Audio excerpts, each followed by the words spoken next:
Hey guys, welcome back to my channel. Today I'm filming a chatty get ready with me, talking a little bit about the recent news that Makeup Geek is shutting down.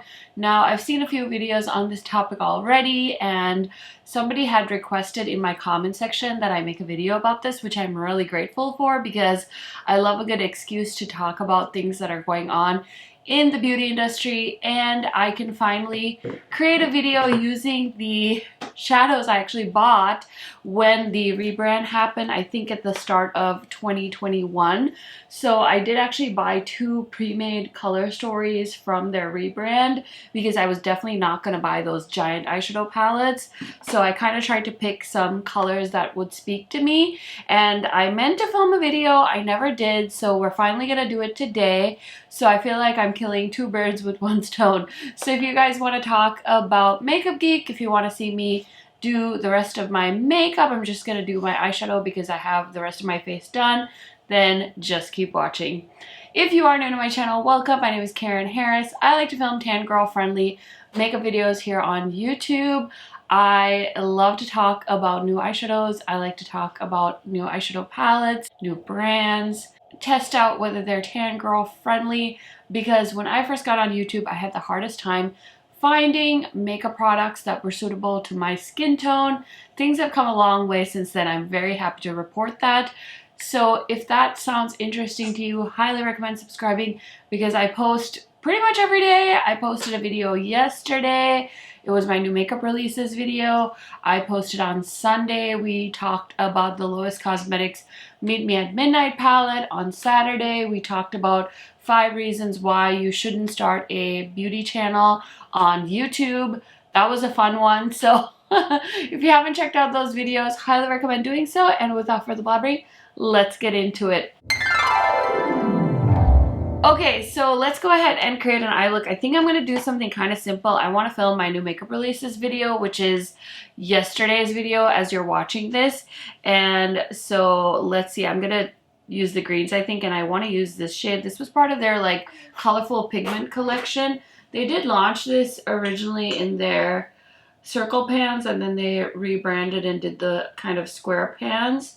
So let's just talk about Makeup Geek really quick. So I forgot, I was going to check when I first started talking about Makeup Geek on my channel, but I started watching YouTube and I was severely into Jaclyn Hill's channel when I first started watching YouTube, and she talked about Makeup Geek quite a lot. So I definitely was influenced by her to purchase from the brand, and you know, all the beauty gurus at that time were flexing Makeup Geek, and they would talk about their big single eyeshadow palette collections, and like if you were following them, your sole goal was to like collect all the eyeshadows and have these like giant single eyeshadow collections.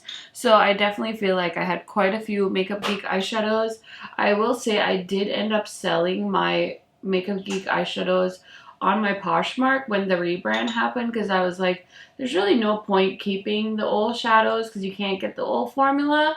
So I never ended up holding on to them. I know I watched Angie's video on this topic, and she said she still has her original Makeup Geek shadows, which I thought was really cool.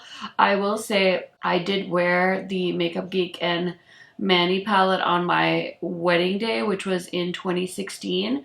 So I've been using Makeup Geek since then at least. So I know I have that palette somewhere in my collection. I'm like kind of curious to pull that out and use it. I haven't used it in years because I was like, okay, this is definitely expired, but I have a feeling it's probably fine. Anyway, gosh, this green shadow is so freaking pretty. I love this color. It's like a nice vibrant green shade. Next, I'm going to go into this kind of darker green, and I'm going to put that on the outer corner. So anyway, I was a big fan of Makeup Geek, and you know, all my favorite gurus were using it, so of course I had to use it. And then little by little, I felt like, you know, Morphe kind of came into the scene and they kind of lost their spark. I feel like Jaclyn wasn't really talking about them, and then I got so interested in like other indie brands, and I started watching my friend Angelica, and she talked about a lot of brands that I'd never heard of, like little indie brands. I always tell Angie, I'm like, you know what, your new makeup releases like got me to try so many brands. I would literally watch her video because she used to post that every Sunday, and I still remember like I'd watch it every Sunday morning when I was like waking up, and I would literally shop all her links because I was on such a kick to try as many indie brands as I could back in the day. And so I would like go to the link she had and I would be like, add to cart. Like, oh goodness, like if you go back on my channel, you see so many little indie brands. I mean, I still like to shop indie brands, but I feel like I was so heavily influenced by Angie at that time. Anyway, so I feel like I kind of found other brands and other formulas that I was really interested in. Definitely started exploring more. I did also get some MAC singles, which I will say the Makeup Geek ones were better. And then I think another big thing was ColourPop did single shadows, and they were affordable and they just did some more like kind of creative colors. And I feel like that's kind of where Makeup Geek really lost the race of single shadows, because they had some really nice colors, like really staple colors in the beauty sphere, but they didn't get into more formulas, different types of shadows. They didn't kind of spread out to things like duochromes, and like they did do a duochrome collection eventually, and they did do a foil collection eventually of these like beautiful metallics. And I think the thing with Makeup Geek was the quality was never the problem. It was just how long it took for them to come out with stuff. And since there are so many indie brands, they were definitely getting beaten out by other brands that were coming out with different things. So I feel like that was like one of the reasons why they kind of fell back. And I also do feel like there is a lot of like drama that, not that I kept up with it, but I feel like Marlena carried a lot of her personal drama onto her YouTube channel. And it's not that I don't like mind when people talk about stuff going on in their personal life. I don't know. Sometimes it's like I don't really need to know that much about bigger YouTubers. So I feel like there is a balance, because there's definitely a lot of like parasocial relationship stuff happening in the beauty community where you feel like you know somebody even though you really don't know them. All you know about them is through like their screen, you know? But it happens, like people think like, oh, I know this person, and realistically you probably don't know them as much as you think you do, or like you want to think they're your friend and they're really not. They're just somebody you watch online. So I feel like a lot of her like personal life drama carried over to her YouTube channel. She was going through like a divorce, and then I think she had stuff happen with a second marriage. There's a lot. I honestly don't know. I'm not trying to sound like this like cruel, harsh person, but I feel like there is some truth to separating the business from the owner. So you guys will have to let me know what you think about that, because I want to talk about that. YouTubers that have brands, is it smart for them to have their own YouTube channels as well? Like, how do you strike a balance of that? Because I feel like there are some YouTubers that are really hindering the growth of their brand. Big example that is so easy that comes to mind is Jeffree Star. He is so unpopular as a person that I feel like it's really hurting his brand, because a lot of people are like boycotting the brand. So yeah, that's just one that comes to mind. But I feel like because of the phases that she was going through in her life and me not being really able to relate to a lot of that, I didn't really have a lot of like that parasocial relationship with Marlena. And then whenever they came out with something, I was like, oh, that's kind of interesting, I guess, because like they launched those brushes. They did the eyeshadow brushes very, very recently. They did like some kind of primer thing. And so like they were like trying to keep up, but nothing really like caught my eye.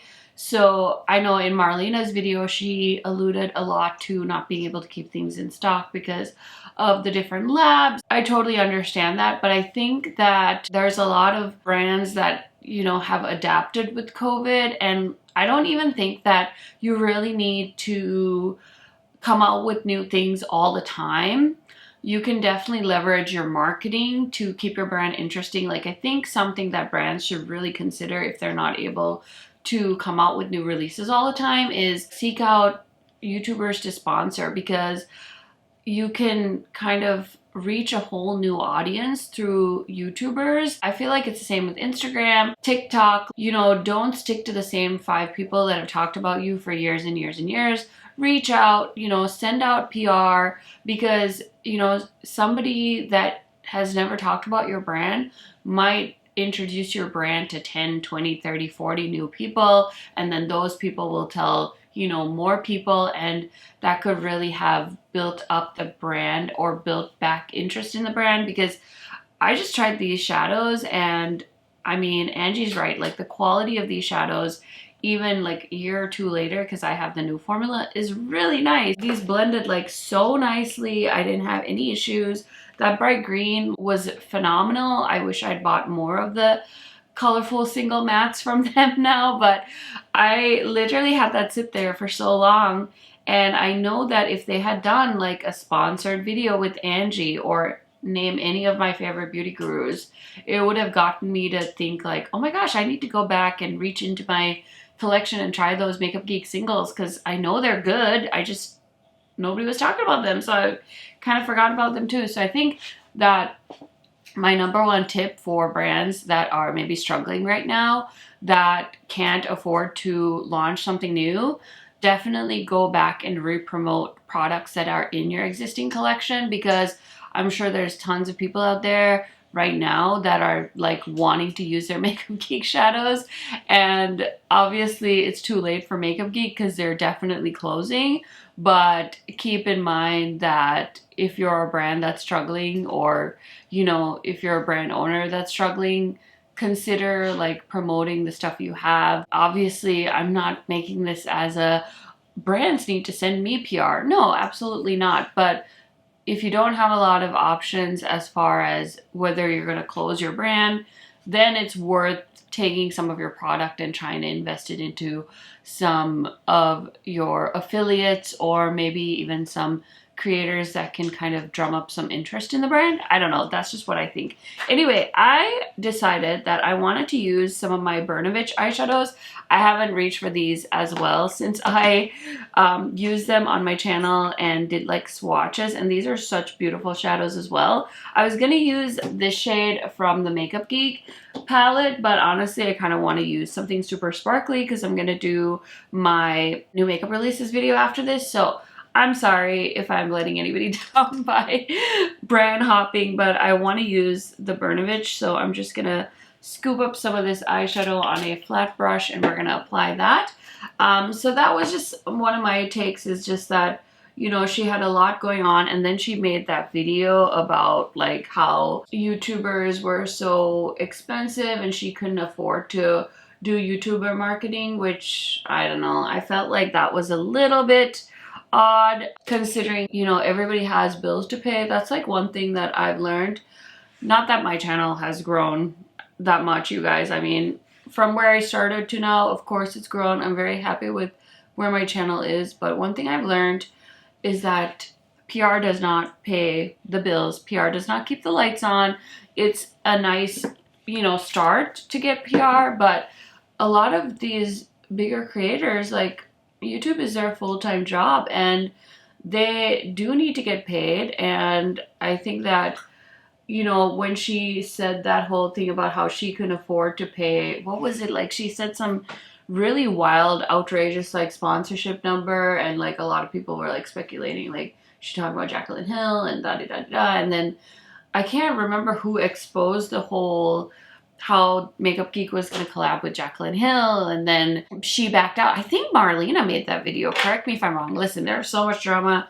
I can't even keep up. Oh, that Burnovich shadow is so pretty. So I can't even keep up, but I feel like Marlena kind of exposed herself there a little. It's like, people aren't just going to make videos about you. Like, they have to eat too. Like, I'm sorry, you know? So yeah, invest in your marketing, like however you choose to do that.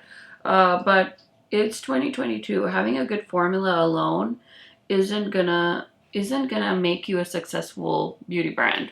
I think we can all agree on that. Like, you can have the best formula in the world, but if nobody's sharing your products and talking about them, your brand's not gonna survive. I mean, that's just my humble opinion. If you guys disagree with me, I'm all ears. Let me know what you guys think. That's why I like to make these kinds of videos, because I'm always fascinated by your guys' opinion. I know that I have a different perspective because I am a beauty channel on YouTube, and some of you obviously don't have that perspective, but it's always fun to hear consumers' perspectives. And I think one of the big things that Marlena did wrong was she did not invest in marketing her products. And then like they were even at Target, and it's like, what an awesome opportunity to be at Target. So I don't know how that ended up falling through, but I also know like Colored Rain was also available at Target, and they're not anymore. So I don't know if like Target tried like going with just indie brands, and then they decided maybe it was better for them to partner with a company like Ulta, because now they have like a Ulta store / Target store situation going on. So I don't know how that's gonna change their partnerships with brands, but it's interesting, right? So everyone's evolving, and indie brands don't really have an excuse either. They have to keep evolving with the competition, because as much as like people are gonna, you know, try and help you and purchase from you and keep you afloat, like everybody's trying to survive, and makeup is not a necessity. Makeup is not food. Makeup isn't going to keep the lights on, like I said, and keep us alive. So brands have to be really smart about how they're spending their money. And I personally think that if Makeup Geek had put some money into sponsors and sponsoring videos, maybe they could have drummed up a lot of interest in their brand. Other thing I definitely feel like was part of their downfall was the fact that they just didn't evolve as far as like color stories and stuff like that. I do think they had some interesting stuff going on, but again, like nobody knew about it. Nobody knew about it, and it's important to stay relevant in the beauty sphere. I know that I thought it was so interesting. I don't know if you guys follow Manny and Laura Lee's podcast, but this past week they had Jackie Aina on their podcast, and they were just talking about how like nowadays it's not enough to just be on one platform. You have to be in multiple places in multiple times, and how, you know, what is their favorite platform. And I think Laura and Manny both said YouTube, and I definitely tend to agree. For me, I just love, you know, long form makeup content. It's what interests me, and maybe that just means that I'm a dinosaur and I don't want to evolve. But I think both Manny and Laura had said that for their brands as brand owners, YouTube was still the best place for them, which I thought was really fascinating and really gives you a lot of insight of maybe brands are really focusing on like the TikTokers right now, because people are blowing up overnight on TikTok. But I thought it was so interesting to hear from two brand owners that they thought that YouTube is actually the platform that brought them the most value. Anyway, I feel like I'm talking in circles. This eye look is done, so I'm just gonna throw on some mascara, throw on some earrings, do my hair, and I'll be right back to kind of give you guys some of my final thoughts on this whole thing. Okay, so here is the finished look. I just threw on some mascara and put my hair down. It's like hardly curled. I try to like use the Era, but honestly these are like 4 or 5 day old curls at this point. Anyways, let's really quick talk about some of the other products that are on my face. For my waterline, I did use my favorite LA Shockwave eyeliner. This is the shade Fresh. I love how creamy that eyeliner is. I'm still testing this out. This is the Makeup Forever HD Skin Foundation. I got a new shade. This is 3N42. I do like the shade match. I'm still trying to decide how I feel about the formula. I feel like this looks amazing on camera, but I'm not sure I love how it looks after a couple of hours of wear. I feel like it really clings on to my texture. But so many people love this foundation so much that I'm like really determined to see what I think about this. So that's all I have to report on that at this moment in time. For blush, I've been testing out these Profusion blushes. I bought like 4 shades, so I'm determined to try every single shade. This is the shade Cosmo. So pretty. I would recommend these. I don't think you need to like run out and buy them, but if you happen to be browsing the Walmart makeup section and these are in stock, highly recommend just picking one up and trying it out. I'm also wearing a new lip shade today. I'm wearing I Need a Nude in the shade Sammy from Natasha Denona. You guys know how much I love a good brown lipstick, so I did decide to grab this one from Look Fantastic. And I'm wearing the Good Apple concealer, sprayed on some of this guy, used some of the Hourglass setting spray. Ooh, and I also use this. This is the Spectrum Color Correcting Duo from Sigma Beauty. This is the shade medium to dark. I actually really like this. I did use this in a different testing out new makeup video that I posted, I think like last Friday, but this is nice. I'm not big on color correcting, but I really like the consistency of this. It's very blendable and creamy, which is super duper nice. And then for highlighter, I have on my favorite from the Bridgerton collection. This is the shade Incandescent Gold 002. Bridgerton season 2 is coming out this month. I am so excited. So anyway, that is everything on my face. Freya wanted to say hi, so I hope you guys heard her. Now, in conclusion, I feel like I babbled on and on about Makeup Geek, but it is what it is. I will say, I was thinking, like, while I was putting on mascara, like, am I sad that they're gonna be gone? Not really, because I feel like I've moved on and I've found other things that I'm interested in. I do feel really bad for, like, the diehard Makeup Geek fans. I feel like I was a diehard Makeup Geek fan when they were kind of in their heyday and everybody was using them, but it didn't last for me. So I do feel bad for the people that really love their formula and kind of grew up with Makeup Geek. I think they're gonna miss having access to the eyeshadows. So if you're one of those people that's really gonna miss Makeup Geek, I would recommend checking out Lethal Cosmetics. They have a solid single shadow line where you can build your own palettes. There's also Sydney Grace. They have a wonderful single eyeshadow formula. I'm trying to think of my other indie favorites. I would say that when it comes to like sparkly shadows, you definitely want to check out like Cleona. Adept has gorgeous singles as well as palettes. Give Me Glow. So there are a lot of options. All is not lost, I will say that. Really impressed with how those shades blended. I definitely really am glad that I have a few of their singles to kind of treasure over the years. We'll see. This is the first time I've used them though in like over a year, so that tells you how much time I've dedicated to my Makeup Geek singles. But yeah, let me know what you guys think. Like, I definitely feel like they should have evolved, and if they couldn't afford to evolve, then they should have put more money into marketing and not just try and use Marlena as their sole marketing person. Like, they definitely should have invested in bringing in some more influencers and things like that. So I'm curious to see what she does next, because she definitely had hinted to a project. I personally think that maybe she'll try and post more on YouTube and try and create content, kind of go back to where she started. I feel like it's interesting because I don't know that you can come back from being a brand owner and then just transition back into being a YouTuber either.